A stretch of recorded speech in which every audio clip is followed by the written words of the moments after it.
This is the Lone Crater YouTube. We hope this video helps. You'll start by confirming Hyperos version and device model so you fetch compatible widget packages. Once confirmed, enable developer options and background app refresh to allow installation and live updates.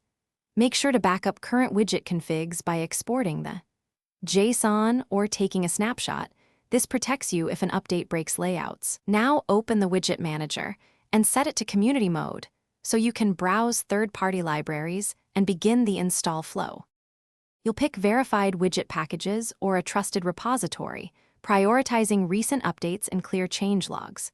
Once chosen, install through the widget manager or sideload the zip or tar package. Sideloading requires toggling temporary install permissions. During installation, grant only necessary permissions like storage, network, and notifications so the widget can function without excess access.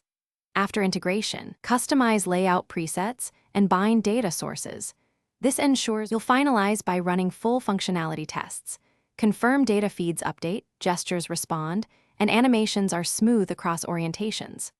Once done, tidy settings and lock widget permissions to prevent accidental changes.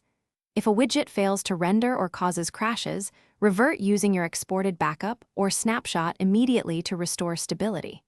If problems persist, check system logs for errors, disable conflicting widgets or services, and update Hyperos or the widget package before retrying to ensure compatibility.